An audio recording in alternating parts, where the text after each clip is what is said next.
Hello, coaching sports class and fellow coaches. I hope you guys had a wonderful Thanksgiving and are still enjoying some time off. Getting this information out to you guys early this week. I know I've been a couple days behind the last couple of weeks, and I wanted to make sure I got this out with plenty of time because this assignment might require a little more work than some of the past ones.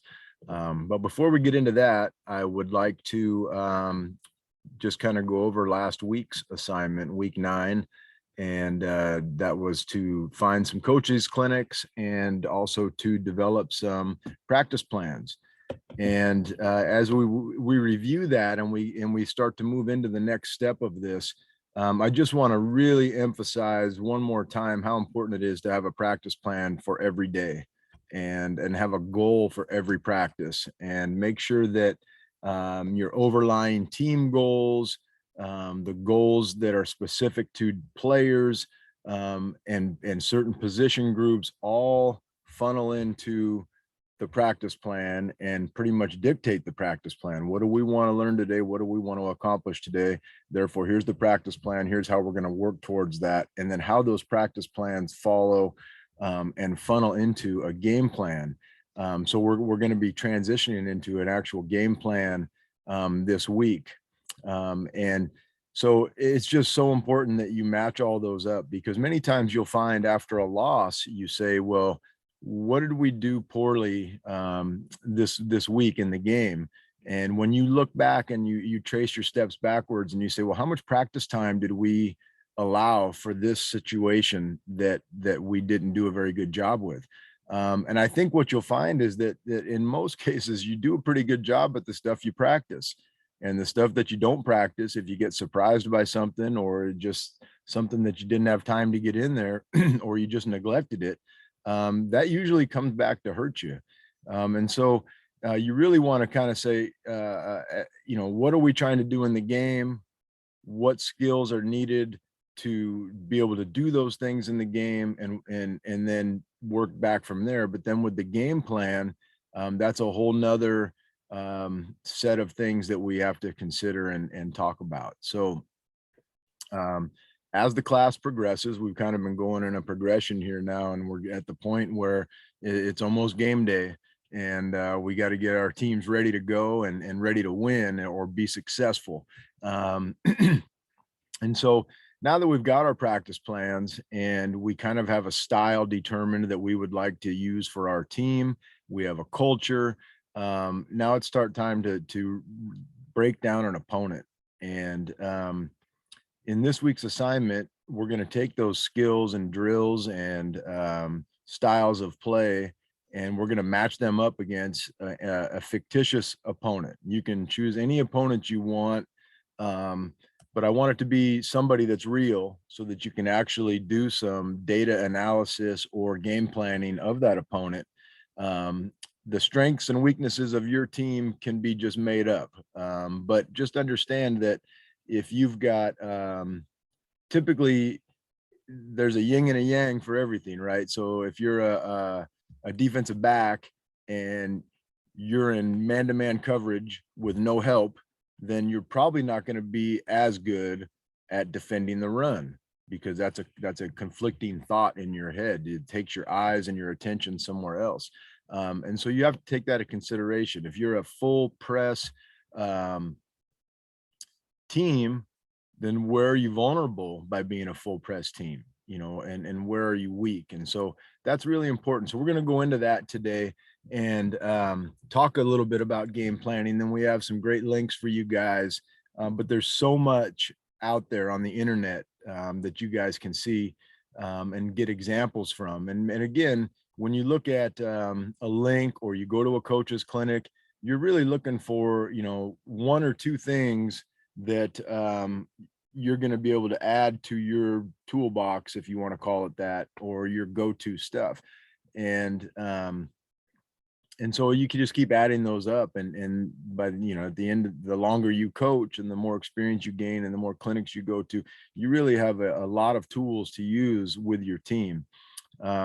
So as we work towards this week's assignment, here's what we're talking about. So you're game planning for an opponent. Okay. And so these are the considerations that I want you to take, and I'm going to talk about each one of them as we go through them. So, first thing you need to do, or I suggest you do, these are my suggestions. Okay. So, I'm going to give you my perspective on all my years of coaching, but there are other ways to do things. And so, this is not the only way to do it, but this is how I do it. And the links are going to show you other ways to do it. So, um, first thing I want to do if I'm preparing for an opponent is identify what I think are the crucial situations. And in football, there's a lot of them. You know, there's goal line plays, there's middle of the field plays, there's third and long plays, there's special teams, there's just a lot. And when you start mixing with the different combinations with the different chess pieces, there's really infinite number of things that can happen with when you have 11 moving parts on each side of the ball. But you want to identify the situations that you think are the most important. You'll never have enough practice time to go through every single situation that there will be in a football game. And so you have to prioritize, you have to identify those situations and then prioritize them. And I'm going to take you through some examples of how we do that, or how I do that as a football coach, and the ways that I've done it over the years. So identifying those situations is going to allow you to say, okay, here's a strategy for this situation. And then it's a matter of being able to identify that situation in the game. Like, okay, here it is, team. This is the situation we practiced for right here. Everybody should know what to do. We've done this, this, and this, and this, and you hope your team responds accordingly. But identifying those situations is key. This is what this team's going to do on third and short. This is what this team's going to do when they're lined up this way. This is what this pitcher is going to do when he's got a runner on first and he's got a full count. This is what this, you could do that for every sport. How does a team play when they're behind? That's a situation. And how do they play when they're ahead? That's a situation. So those things might change. So identify the situations that you think are most important to win that game. And sometimes those situations might be certain things like maybe a team is really good at one particular thing. And in certain situations, that's their go-to. And so identifying that and then being able to really fine tune whatever you're going to do against that is identifying one of those situations.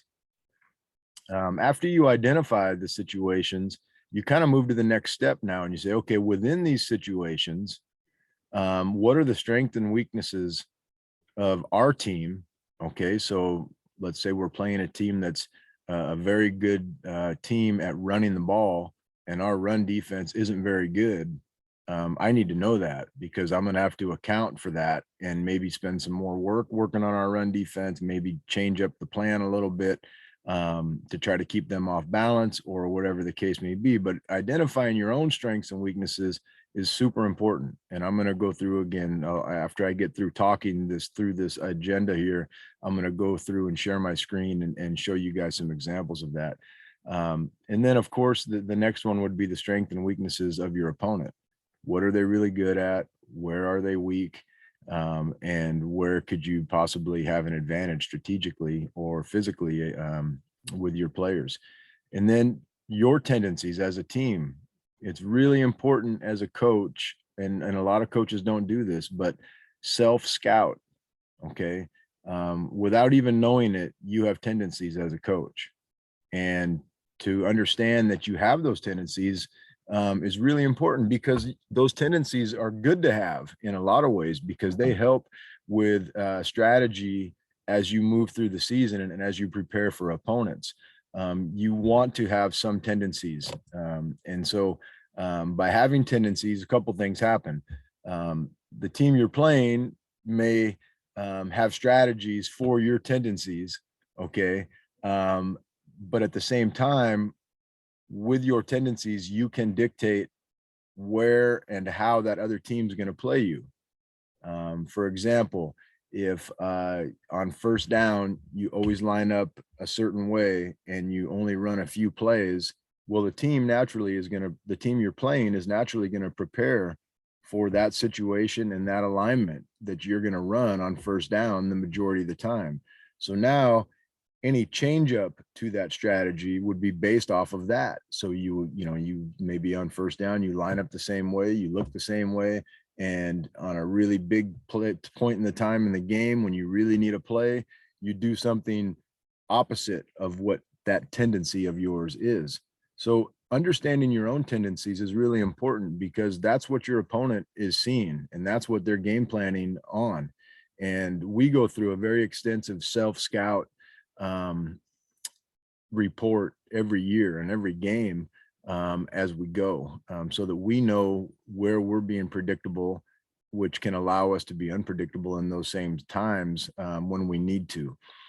So your tendencies as a team, and then obviously their tendencies as a team. So again, you're doing the homework, and you want to be prepared. You don't want to go into a game and not give your players a chance to win because you didn't do the homework and you didn't have them ready.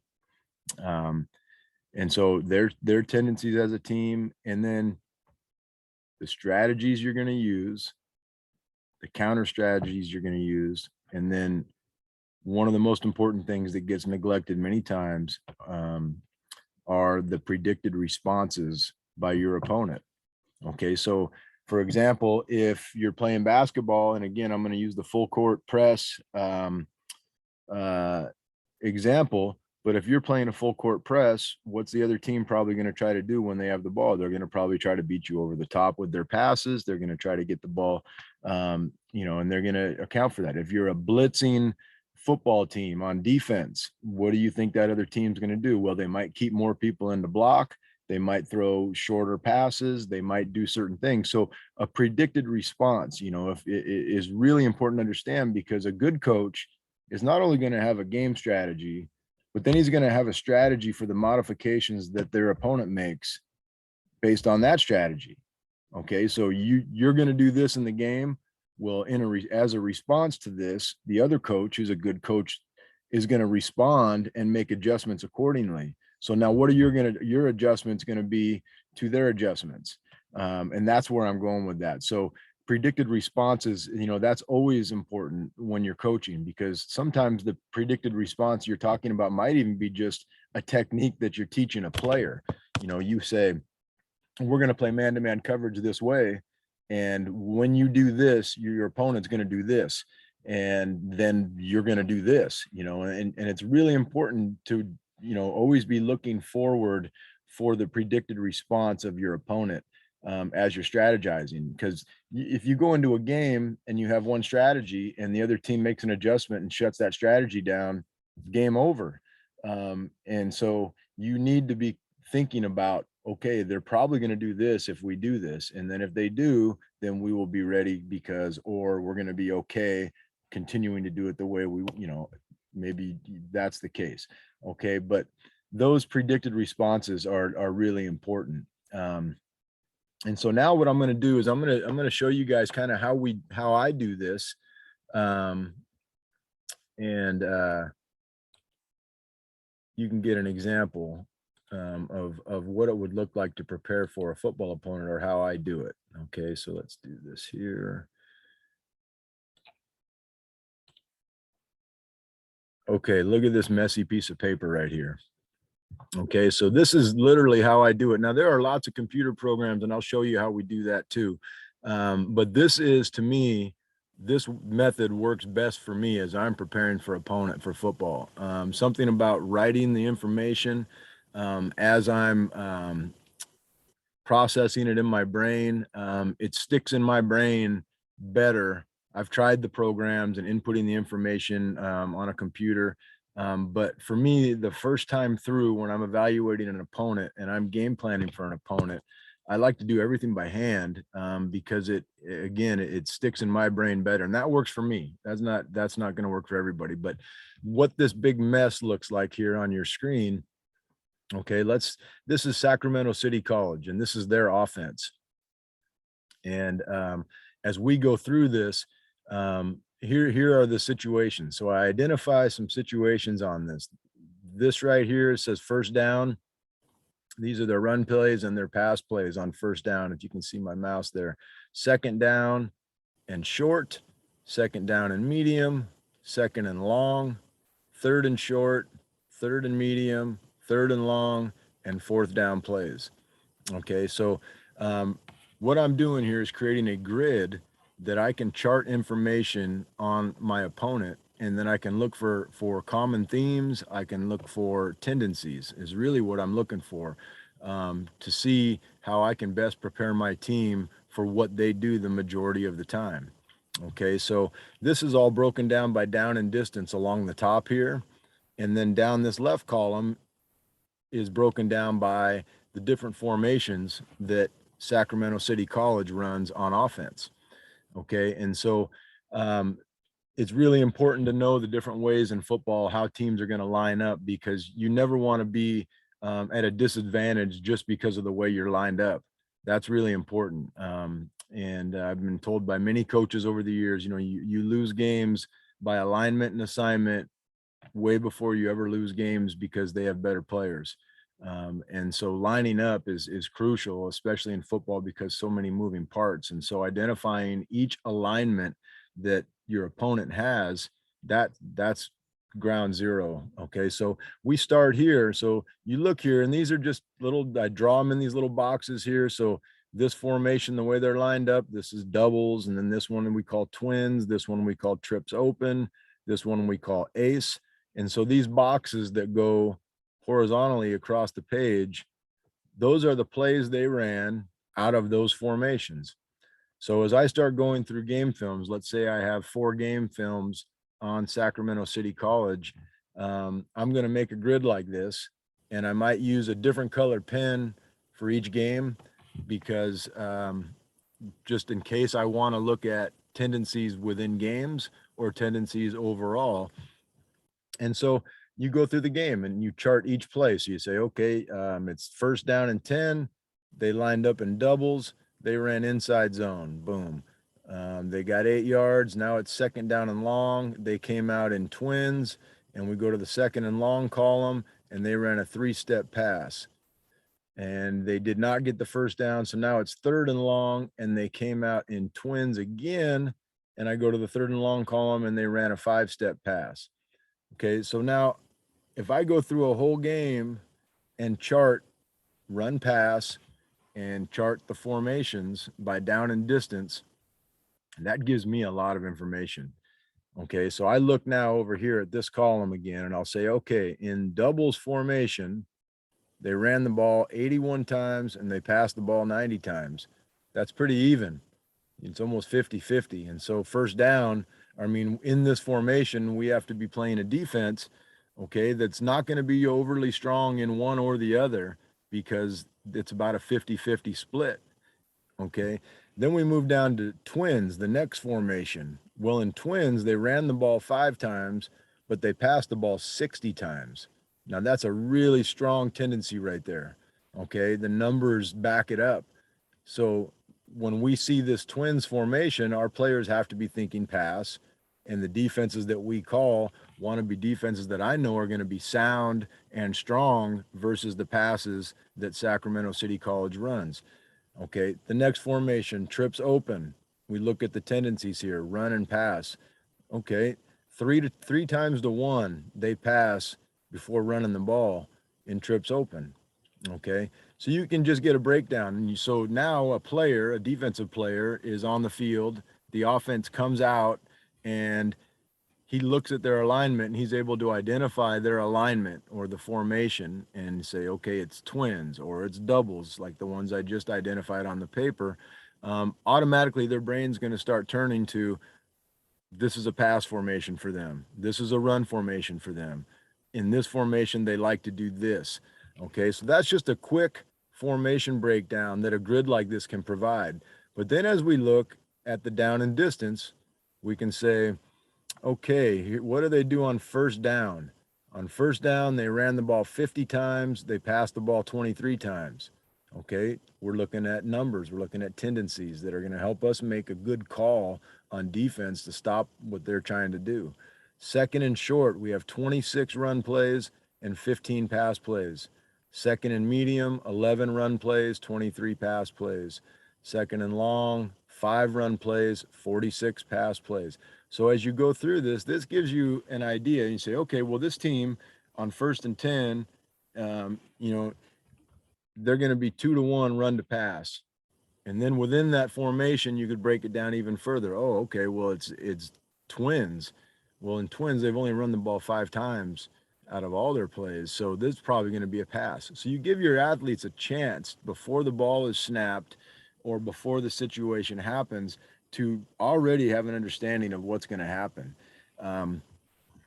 And within this, now you have to go through and how are they going to block us? How are they going to try to, stop our blitzes? How are they going to run their routes when we do this? So you're going through all of that with every one of these scenarios because these are big scenarios. You could take this a step further, which a lot of people do, including us, and say, okay, now let's break this whole thing down by field position. So you'd have another column that would say field position, and maybe it's -20. So that's the goal line to the 20. Teams run certain plays in that scenario. Or it's the green zone, which is the 20 in. And on the other side of the field, and teams run certain plays there, or it's the goal line, or it's midfield, or it's the right side of the field, the right hash or the left hash. So all of those things will help you get more coached up. And when it comes time, in football, you've got, about 10 or 15 seconds to get your next defensive call into the players, and they've got to have a time to process the call. And then as the other team comes to line up, they've got to start processing all this information that you've input into them all week long through your practices and through your film analysis and meetings. Um, as I mentioned, self-scout is really important as well, and really is maybe even more important because sometimes we don't realize how predictable we are. This next slide I have for you guys, this is an actual breakdown sheet of our self-scout. And so this is something we do after every game and something we do after every uh, season. But you can see here now, so look at all the information we input here. So it's the games starting from left to right, the play number of the game, because that might be a factor. Maybe in the fourth quarter, certain teams get predictable in a different way, and that's important to know that. But in the second quarter, they're not. So the play number, who we're playing, what year, what down, what the distance was, what the field position was, -20, -30, personnel. Okay, personnel group for us means when we use a numbering system, and the first number is our running back, and the second number is how many tight ends. So if we say we're an 11 personnel, we have 1 running back and we have 1 tight end, which means we have 3 receivers left over that. So that's how we identify our offensive personnel. You could have 12 personnel or 21 personnel, and that just identifies what kind of players are on the field. Because, for example, if a team's in 20 personnel, which means they have 2 backs in the backfield, they only have 3 people left out of those 11 that could be receivers. And so you're going to call defense that maybe is a little heavier on the run because there's 2 running backs in there, and not as heavy on the pass because there's less receivers out there. And then we put in what defenses were run against us. Okay, so in this, if we look at this first play here, it was 1st and 10 from the -20. We had 11 personnel. The formation was doubles. The front that was run against us was a 4-3. The coverage was a 4 chase. It ended up being a pass play. The play was a hitch corner, and it went to the weak side and it got 5 yards. Now, as we look at this information, one of the things that's nice about Excel is I could go like this here and take this game, okay, and say, let's look at what they did on first down. So we'll go to the column where the downs are, the D column, and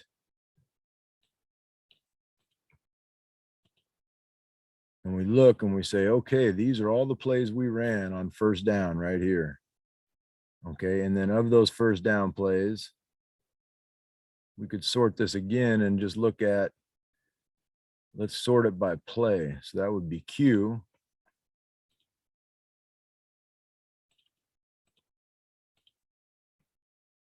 Okay. And then we can see the tendencies of what they did on first down. So when they ran the ball, they ran pretty much the same run play every time on first down. Okay. And then they had a multitude of pass plays that they ran, but very predictable on first down. We did. This is our own offense. And so we see, like, man, teams are going to be expecting us to run the ball on first down. Therefore, we might want to put some play action in there when we really need a big play where we're going to fake the run and then we're going to throw a pass. So this allows you to see what other teams are looking at, and it allows you to see how predictable you might be, even if you're not trying to be, and even if you think you're not predictable. Sometimes you look at this and you say, wow, man, we could be very predictable in certain situations. And when you look at a game in football, we tell our players, and it's very true, you can look back at any football game and say there's probably 3 to 5 plays that made the biggest impact on the game. And usually if you are the beneficiary of those 3 to 5 plays, you usually win the game. And so a football game is about 100 and something plays. And, based on how fast the game goes. So you look at that and you say, okay, 3 to 5 of those plays are going to have the biggest impact on the game. So if you can, as a coach, put your team in a situation for one of those impactful plays, one of those huge momentum plays, those back-breaking plays, or game-changing plays, you don't need that many of them. Okay, so by doing all this homework, hopefully you'll have some scenarios where you make the perfect call that puts your players in absolute perfect position to make one of those game-changing plays. But do your homework as the coach. It's really, really important that you go through all the time that it takes to do that. Because again, you're trying to be the best for your players. You want them to walk out there and feel prepared and have the swagger of knowing that they're prepared. That throughout the week, they did the work, they broke down the opponent, they've studied the tendencies, and they know them, and they're ready to go. And so, as I mentioned, that's just one way that we do it, and the way that I was taught how to do it. And I think many coaches have their own little tweaks on how they break themselves down, or how they self scout, and how they scout an opponent, and how they game plan. But hopefully today I gave you guys some pointers that'll be helpful. And I think a couple of just closing points that I'd like to make about your strategies and your game plans. Always, always, always simple is better. Okay. And then always remember that with every strategy you have, or every defense or offense, make sure you're able to identify why that's strong. Okay. And then understand where you're weak as a result of that strategy. Okay. And so I'll give you an example in football. And I've used this one before, but let's say a defensive back has man-to-man coverage with no help. You cannot expect that guy to be the greatest run support player at the same time. There's not a defense or an offense that will win in every situation unless you just have superior athletes. So you have to understand where those situations are sometimes where you're not going to win that play. Like, oh man, at the last minute they shifted and they busted that play on us. That happens. Okay. But what you never want to have happen is that your game plan or your strategies are so complex that only you understand them, and your players are out there thinking instead of reacting. Okay. Every moment that your athletes are thinking, they're getting slower. Okay. And in most sports, speed is the key. Being able to do things at a high rate of speed, being able to do things instinctually. Okay. That requires tremendous amount of reps. If you've got a bunch of stuff in your playbook, it makes it tougher to get the amount of reps that's going to make those things instinctual things. Okay. The 10,000 hours theory. You're not going to master a skill until you put in 10,000 hours. Well, if you have 10,000 things to master, that's a lot of hours. And so you want to keep your game plan simple, keep your strategies simple, make sure they can understand them, and make sure you have time to practice them. Because once again, we go back to, you will lose a game far sooner by alignment and assignment than you ever will because of the ability of your players, which means it's on us first as coaches to make sure we coach them up and we make sure they're sound with their alignment, with their assignments, and that those assignments allow them to play without thinking. It allows them to react, and that's the key. And so you look at great teams, they react, they don't think. And if you look at teams that are struggling, they're usually thinking, and sometimes they're confused and they make poor choices, and which result in big plays and which result in losses.